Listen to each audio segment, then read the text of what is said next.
Hello there, I'm Dan the Gaming Man. The Sega Mega Drive had some fantastic racing games on it, including the Road Rash series and the two Super Monaco GP titles. But as well as those, there was actually an officially licensed FIA game released in 1993. It was published by Domark, who would later be known as Eidos Interactive. Here in the UK, the game was known as F1, but over in the States, it was given the name Formula 1. So let's take a look at it and see if it's any good, or if it's something you should steer clear of. As mentioned, the game was released in 1993 by publishers Domark, having been developed by Lancourt in France. It was available on the Sega Mega Drive, the Master System, Game Gear, and also the Amiga. Reviews for the game were mostly positive, though Computer Gaming World gave it a 2.5 star rating, praising its speed but criticising its realism. However, Mega, a UK-based publication, named it as the 17th best game on the Mega Drive.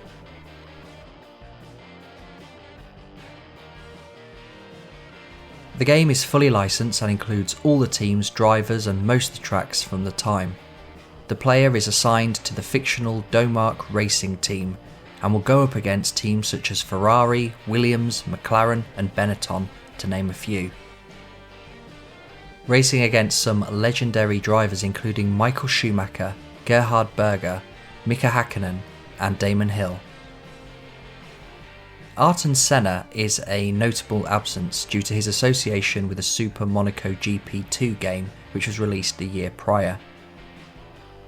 The plot, if we can say there is one, is that you need to compete for the Formula 1 World Championship by taking part in 12 races.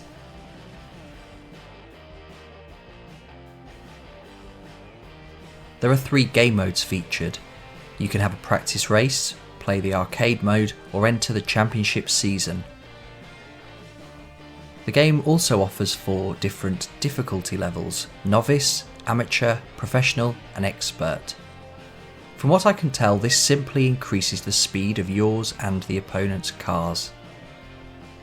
Before entering any race, you are asked to set up your car, selecting from 3 varying levels of hardness for your tyres, adjusting your wing angle, and of course choosing your transmission. On transmission, I have a short story to tell. I received this game for my birthday when I was 8 or possibly 9 years old. And with half an hour to go until my dad took me to school, I wanted to have a quick go on the game. I had no idea what automatic and manual transmissions were and just selected manual. I can still remember sitting there becoming increasingly frustrated at my motionless car, eventually getting quite upset at my obviously broken game. Fortunately, my dad managed to work it out, and when I got home that night, I was whizzing around the track in my automatic race car. The game is fast, as you'd expect, and there's certainly a learning curve when you boot it up for the first time. By that I mean you will hit just about every obstacle placed by the track as you attempt your first few laps. But after a race or two you start getting a knack for it, and before too long you'll be speeding around the track like a pro. You do have to be careful not to cause too much damage to your car, as you will be retired if you smash into too many of the obstacles. There are 7 laps to complete, and after 3 or sometimes 4, you will be required to make a visit to the pit stop. This took me a few goes to get right. My tip is to basically slow right down as you approach it. Be careful not to hit the steel uprights on your way in.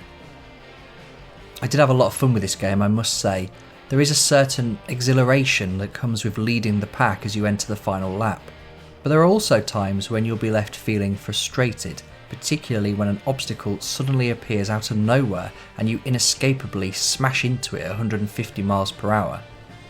The game has a 2-player mode which incorporates a split screen.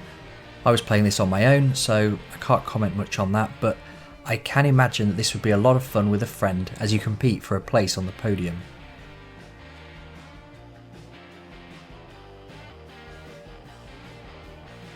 I'd say the game has aged slightly better than I'd expected. I mean, let's face it, this is a 30-year-old plus game, and when compared to races that came out around the same time, I'd say that it looks as good as any. It's colourful and moves fairly smoothly as you drive along.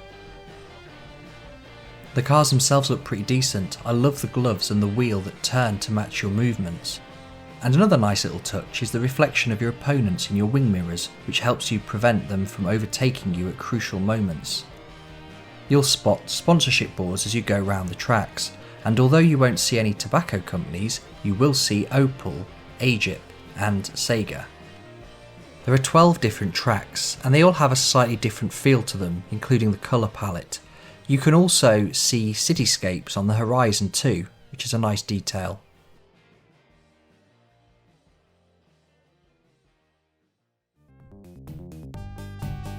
I got a massive hit of nostalgia thanks to the music on the menus, tunes I hadn't heard in the best part of 3 decades. Wow, it's amazing how they just come back to you. They're nothing special really, but for the time, these 16-bit chiptune tracks, little pun there, were pretty impressive I'd say. Sound effects are as you'd expect.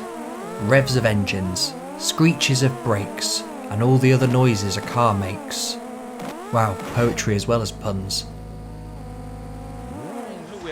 Well, Dick, here's the deal. I'm the best there is, plain and simple. I mean, I wake up in the morning, I piss excellence, and nobody can hang with my stuff. I'm just a big, hairy American winning machine. If you ain't first, you're last. You know what I'm talking about? That phrase is trademark, not to use it as a tradition of Ricky Bobby. Having revisited Grand Theft Auto recently, card in the top right corner, I was a little worried that another favourite of my childhood would be ruined when going back to it. But I'm pleased to say that this game did not disappoint. F1 is by no means the greatest racing game ever released, but it would certainly compete with anything that was released at the time, and on the Sega Mega Drive specifically. I enjoyed the gameplay, the visuals are good for the time, the sounds were fine, and the inclusion of the F1 license, which means it features the teams, tracks and many famous drivers of that time, make this a lot of fun. I'm going to give this an 8 out of 10. If you've never played this one before, it comes recommended, and if you have played it before, it's definitely worth going back to. Like I said, I think this game would take pole position for the best racing game on the Mega Drive. Emulate it or track down a copy, another pun, if you're a physical collector. Right, I'm tired by the exhaustion of all these puns. So I should finish by saying thanks for watching, please like the video and subscribe to the channel if you haven't already, it really does mean a lot to me.